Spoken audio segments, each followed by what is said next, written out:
I am writing this under an appreciable mental strain, since by tonight I shall be no more. Hello.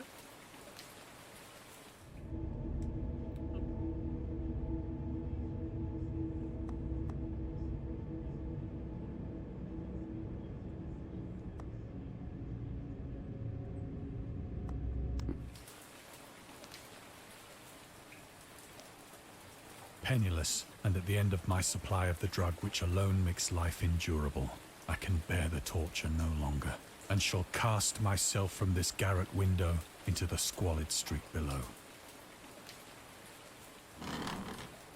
Do not think from my slavery to morphine that I am a weakling or a degenerate.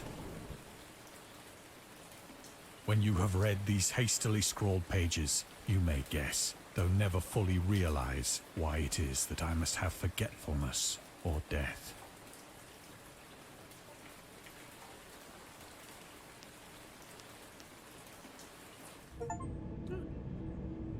Morphine.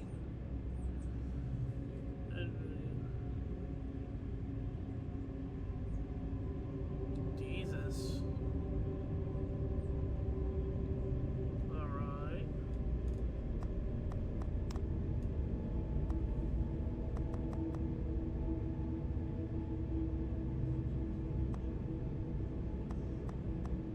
Let's not. Let's just stick with the story.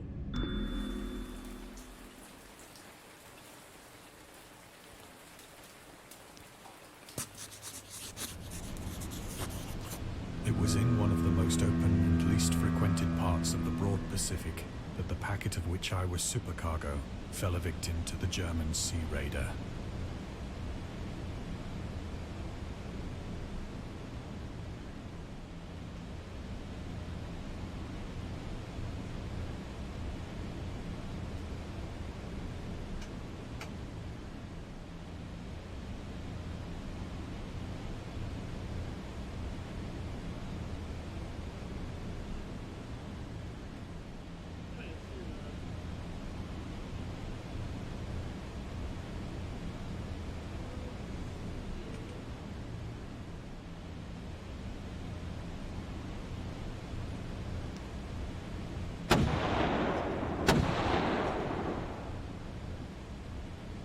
The Great War was then at its very beginning, and the ocean forces of the Hun had not completely sunk to their later degradation. So that our vessel was made a legitimate prize, whilst we of her crew were treated with all the fairness and consideration due us as naval prisoners.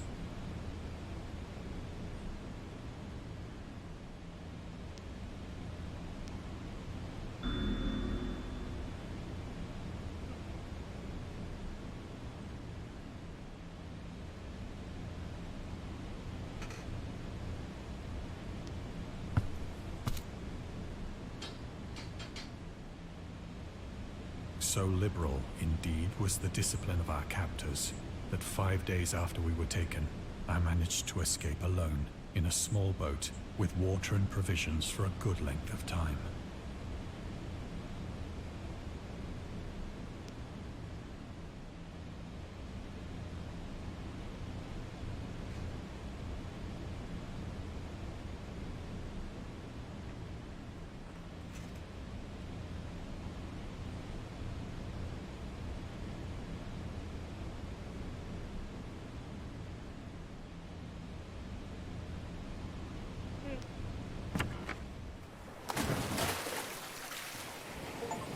When I finally found myself adrift and free, I had but little idea of my surroundings.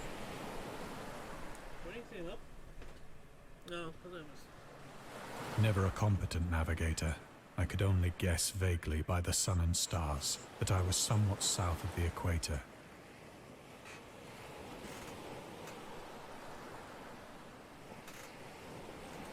Of the longitude, I knew nothing, and no island or coastline was in sight.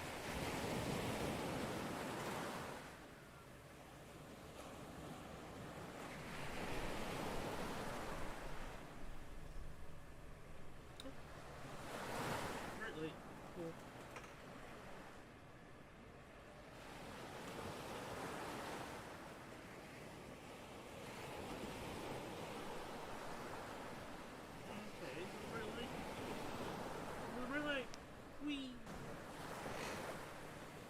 weather kept fair, and for uncounted days I drifted aimlessly beneath the scorching sun, waiting either for some passing ship or to be cast on the shores of some habitable land.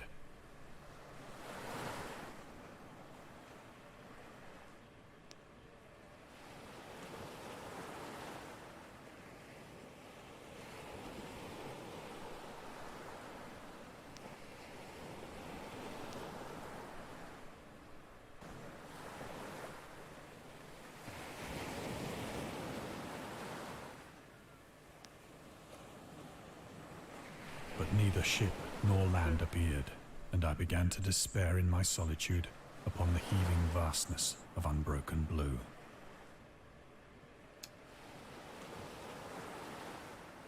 The change happened whilst I slept. Oh, no. Its details I shall never know. For my slumber, though troubled and dream-infested, was continuous.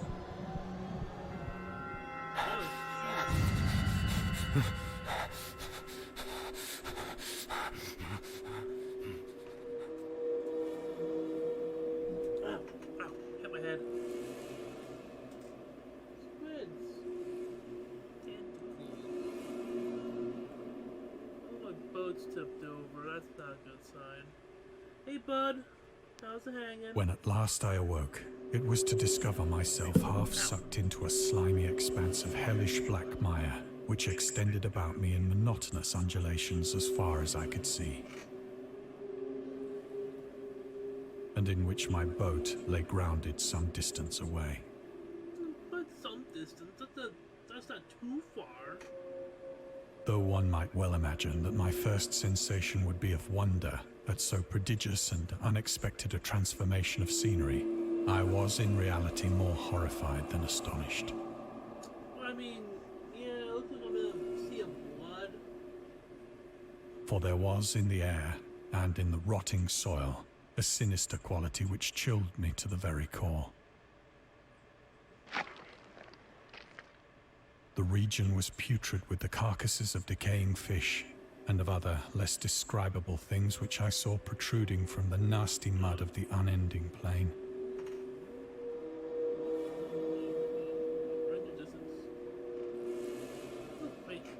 Perhaps I should not hope to convey in mere words the unutterable hideousness that can dwell in absolute silence and barren immensity.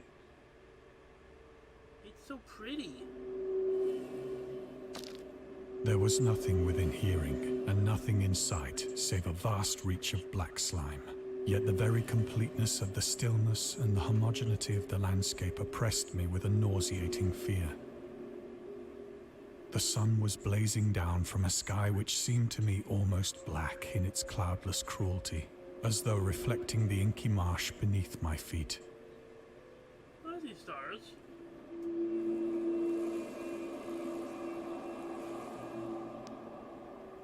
Anything else? Anywhere I must see? Any trivia? Anything? I don't see any trivia. I want to touch that though. I'm gonna hit my head if I try it. That's in my desk. I'm sorry.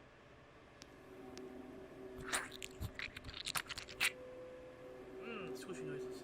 As I crawled into the stranded boat, I realized that only one theory could explain my position. I'd love to hear it, bud. Through some unprecedented volcanic upheaval, a portion of the ocean floor must have been thrown to the surface, exposing regions for which innumerable millions of years had lain hidden under unfathomable watery depths. I don't believe that's true. So great was the extent of the new land which had risen beneath me that I could not detect the faintest noise of the surging ocean, straining my ears as I might.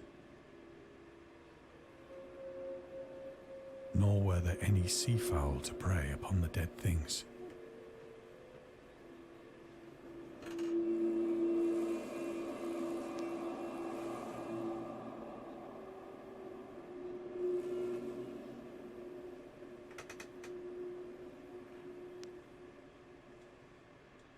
For several hours I sat thinking or brooding in the boat, which lay upon its side and afforded a slight shade as the sun moved across the heavens. As the day progressed, the ground lost some of its stickiness and seemed likely to dry sufficiently for traveling purposes in a short time. That night I slept but little, and the next day I made for myself a pack containing food and water, preparatory to an overland journey in search of the vanished sea and possible rescue.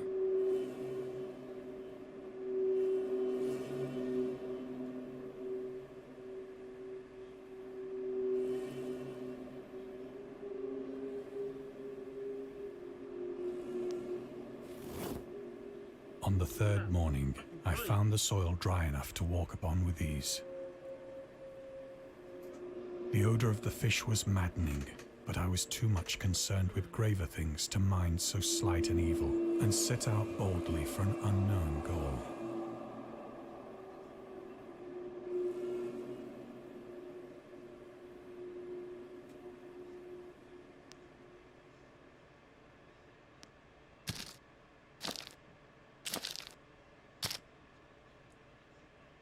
All day I forged steadily westward, guided by a faraway hummock which rose higher than any other elevation on the rolling desert. What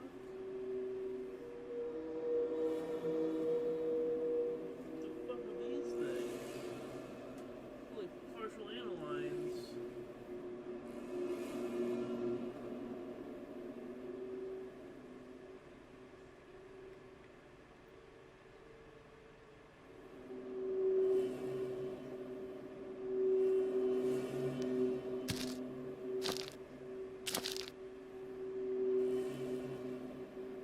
Oh, the whale.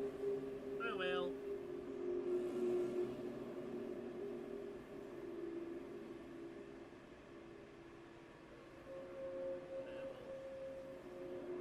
I don't like these things. Those like analynes. That night I encamped, and on the following day still travelled toward the hummock, though that object seemed scarcely nearer than when I had first espied it.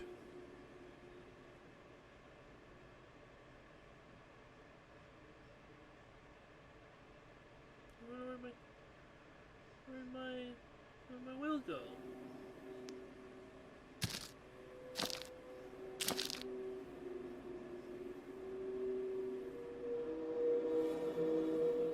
By the fourth evening, I attained the base of the mound, which turned out to be much higher than it had appeared from a distance.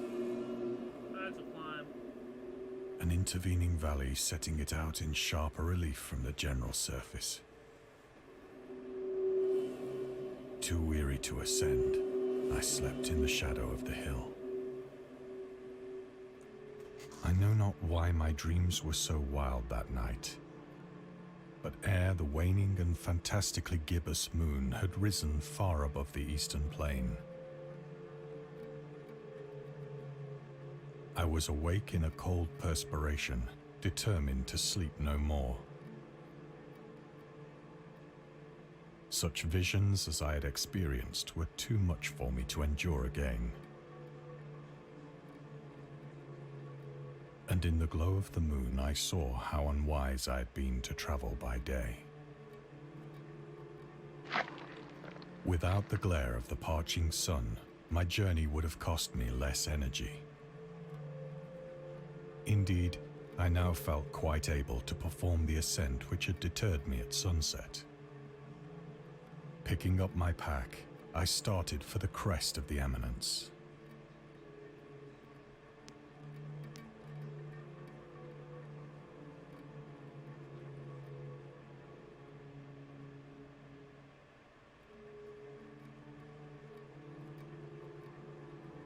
Enhance.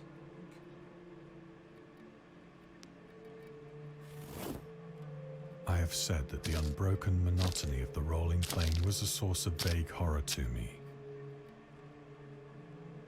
But I think my horror was greater when I gained the summit of the mound and looked down the other side into an immeasurable pit or canyon, Oh boy. whose black recesses the moon had not yet soared high enough to illumine.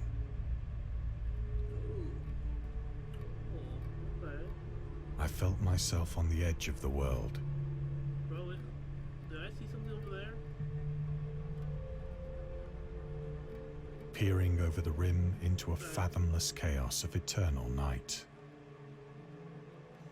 Through my terror ran curious reminiscences of Paradise Lost, and of Satan's hideous climb through the unfashioned realms of darkness. I swear to God, if I slowly turn my... Oh, it's the render distance. Fucking... I was going in and out of As view. the moon climbed higher in the... I'm sorry! I was scratching my head.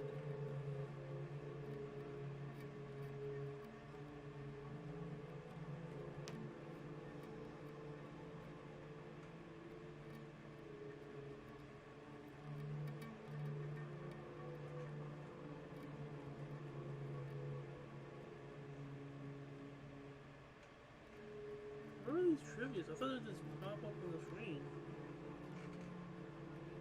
I don't see it anywhere. Ledges and outcroppings of rock afforded fairly easy footholds for a descent. Whilst after a drop of only a few hundred feet, the declivity became very gradual.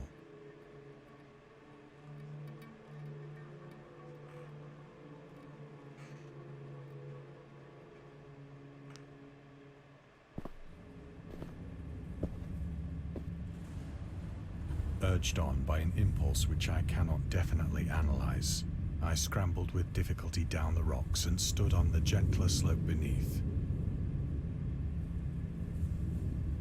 gazing into the Stygian deeps, where no light had yet penetrated.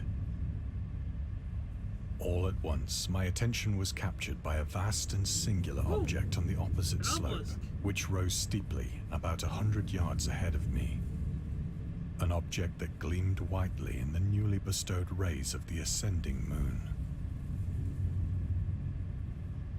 It's an obelisk.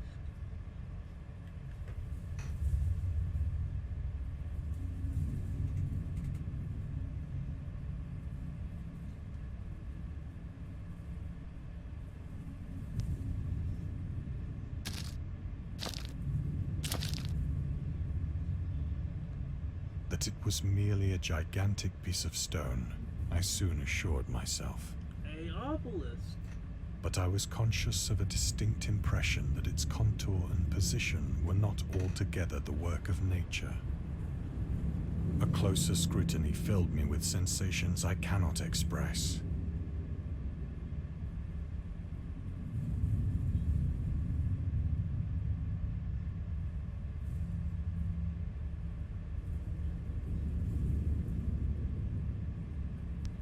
For despite its enormous magnitude, and its position in an abyss which had yawned at the bottom of the sea since the world was young, I perceived beyond a doubt that the strange object was a well-shaped monolith, whose massive bulk had known the workmanship and perhaps the worship of living and thinking creatures. The mermaids. Dazed and frightened, yet not without a certain thrill of the scientist's or archaeologist's delight, I examined my surroundings more closely.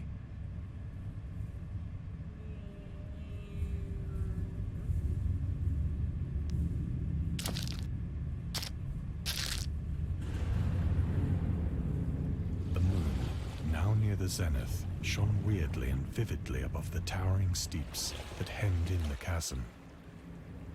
Ooh, that's water. Also, I found the water. Yay! Found ocean. And revealed the fact that a far-flung body of water flowed at the bottom, winding out of sight in both directions, and almost lapping my feet as I stood on the slope. Across the chasm, the wavelets washed the base of the Cyclopean monolith,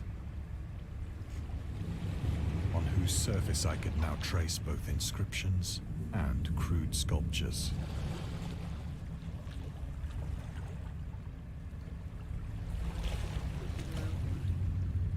How did I not notice the water if I'm... We're still in the sixth floor. Okay, well, yeah, shoot, raiders coming at me. I don't want The writing was in a system of hieroglyphics unknown to me, and unlike anything I'd ever seen in books. Sorry, listening around. Consisting for the most part of conventionalized aquatic symbols such as fishes, eels, octopi, crustaceans, Mermaid. mollusks, whales, and the like. Several characters obviously represented marine things which are unknown to the modern world, Mermaids. but whose decomposing forms I had observed on the ocean-risen plain. It was the pictorial carving, however, that did most to hold me spellbound. Plainly visible across the intervening water, on account of their enormous size, were an array of bas-reliefs whose subjects would have excited the envy of a Doré. I think that these things were supposed to depict men, at least a certain sort of men, Mermaids. though the creatures were shown disporting like fishes in the waters of some marine grotto, or paying homage at some monolithic shrine which appeared to be under the waves as well. Of their faces and forms I dare not speak in detail, for the mere remembrance makes me grow faint. Grotesque beyond the imagination of a Poe or a Bulwer. They were damnably human in general outline, despite webbed hands and feet, shockingly wide and flabby lips, glassy, bulging eyes, and other features less pleasant to recall. Curiously enough, they seemed to have been chiseled badly out of proportion with their scenic background. For one of the creatures was shown in the act of killing a whale, represented as but little larger than himself. I remarked, as I say, their grotesqueness and strange size, Hey. but in a moment decided that they were merely the imaginary gods of some primitive fishing or seafaring tribe. Some tribe whose last descendant had perished eras before the first ancestor of the Piltdown or Neanderthal man was born. They're good drawings, though. It goes round again.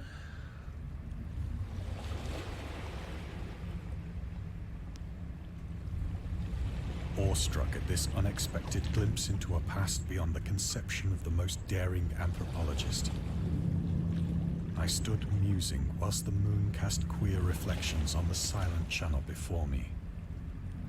Then, suddenly, I saw it.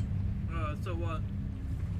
What? With only a slight churning to mark its rise to the surface, Oh. the thing slid into view above the dark waters. Polyphemus-like and loathsome, it darted like a stupendous monster of nightmares to the monolith.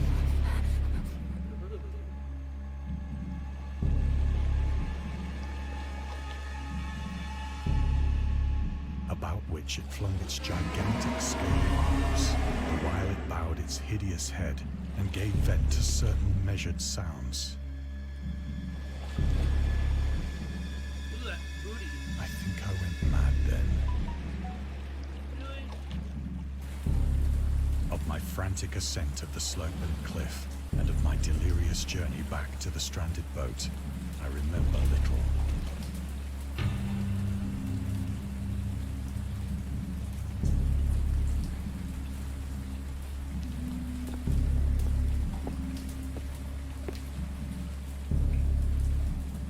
I believe I sang a great deal, and laughed oddly when I was unable to sing. Yeah, how's that thing?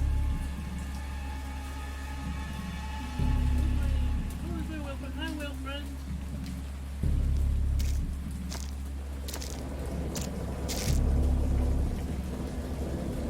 I have indistinct recollections of a great storm sometime after I reached the boat. Back down. At any rate, I know that I heard bells of thunder and other tones which nature utters only in her wildest moods.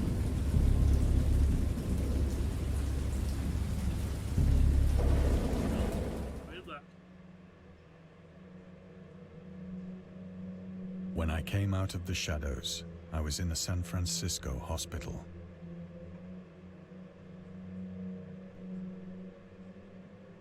Brought thither by the captain of the American ship which had picked up my boat in mid-ocean. In my delirium, I had said much, but found that my words had been given scant attention. Of any land upheaval in the Pacific, my rescuers knew nothing. Nor did I deem it necessary to insist upon a thing which I knew they could not believe.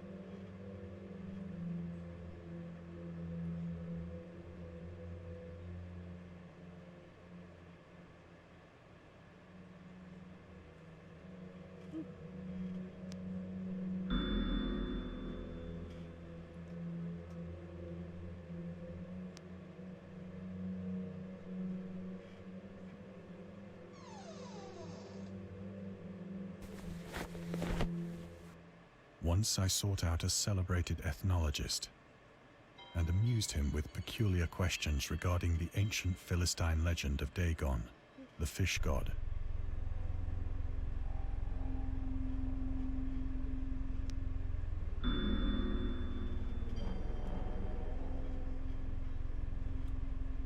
Hey, goodbye.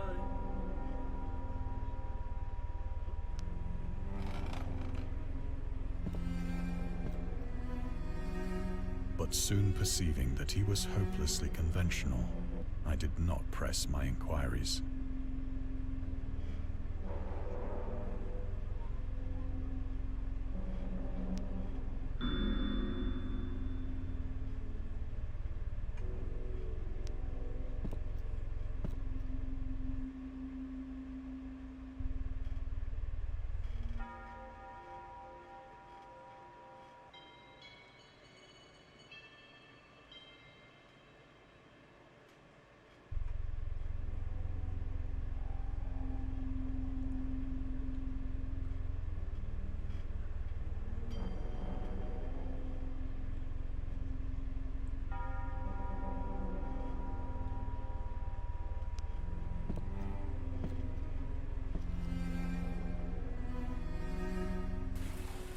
It is at night, especially when the moon is gibbous and waning, that I see the thing. I tried morphine, but the drug has given only transient surcease and has drawn me into its clutches as a hopeless slave. So now I am to end it all, having written a full account for the information or the contemptuous amusement of my fellow men.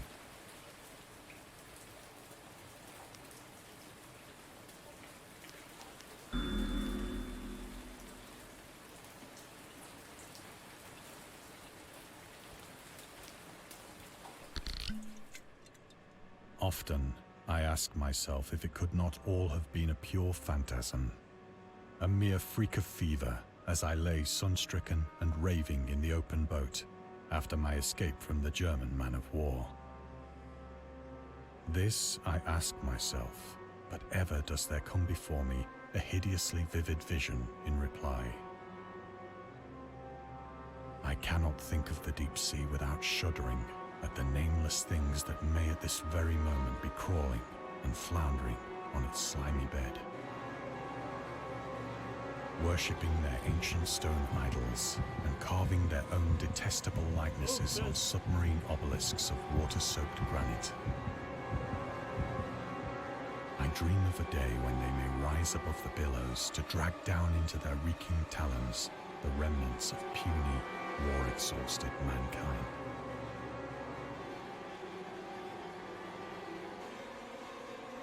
Of a day when the land shall sink, and the dark ocean shall ascend amidst universal pandemonium.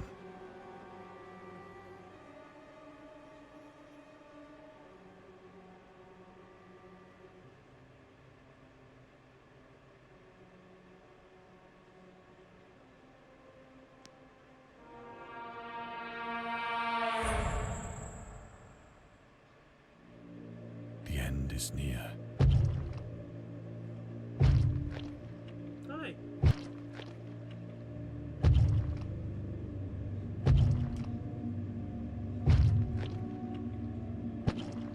I hear a noise at the door, as of some immense slippery body lumbering against it.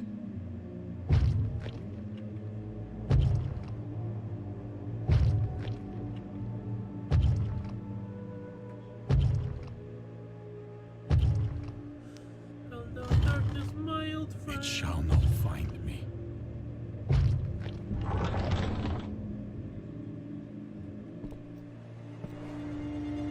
God, that hand! Hey. What the? The window! The window!